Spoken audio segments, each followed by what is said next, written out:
I'm Jeff Mason. I'm the town and village historian in Arcade.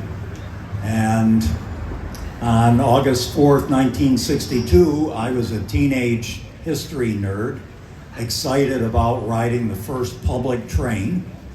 And now I'm a senior citizen history nerd, and I'm probably as excited as most of you are to be riding on this train.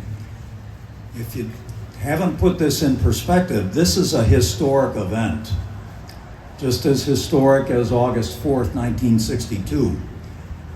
And on that date, we probably didn't know that over the next 62 years, over 1 million people were going to ride on these excursions, either behind number 18 or number 14 or the diesels.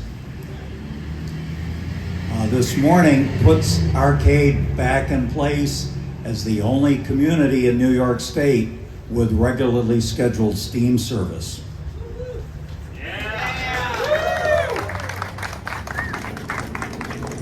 And the Arcade and Attica Railroad and the steam locomotive are basically what gives us our identity. If you ever tell people from outside the area where you're from, most of them are going to say, oh, that's the place with the train.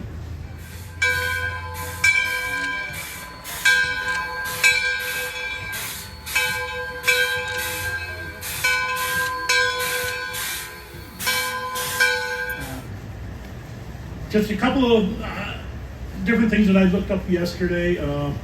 First steam engine was built in 1804.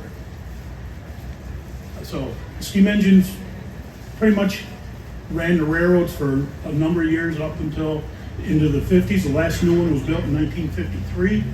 And then the tourist railroads started opening up in the 60s and wanted to keep the steam going. And that's what the board of directors here in 1961 decided.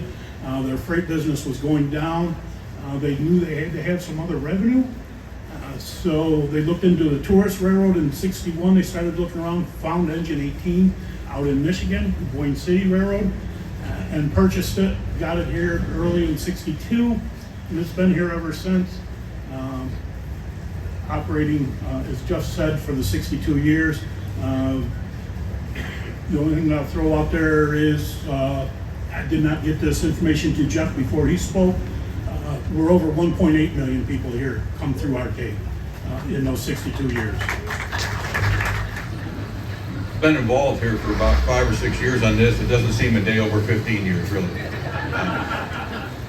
They contacted me a number of years ago, wanting some help, because I do this kind of crazy stuff for a living. And we looked at it, helped them with some of the boiler work. The running gear needed some work. The running gear last that had any major work done to it was in the 50s in Michigan. And the railroad did a great job here of keeping it running all these years they did. But it was time where it needed some pretty major work. We hauled it out at the American Locomotive workshop, where I do a lot of work with Barney and the gang out there. And took it apart, fixed it all up, and it's back up here now. Then Chris asked if we could help with the reassembly of it. Help was the key word. So our schedules with the projects that Barney has going on, and me and my one son that works for me, Dan, we're all fairly busy doing projects like this around the East Coast. So we freed up some time to come and help, and then we freed up some more time to come and help. And then he tried to get us to move here, and then we freed up some more time. But anyway, we got all back together, and the guys in the shop did a great job with that. So it all worked out pretty well. And I have, the people that did the work here and the other contractors really did a great job. You guys should be very proud of who you have up here working on it. Dean and the guys did a great job down with all the work.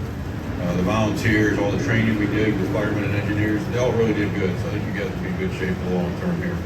A lot of the work that was done, I won't get into too many details, but it was off its wheels, had new bearings put in it, had axles turned, new tires put on it, so it had a pretty major overhaul. So probably as extensive as it's had in most of its lifetime, I would assume. And they're like Chris says, there's about 150 of these running around the country.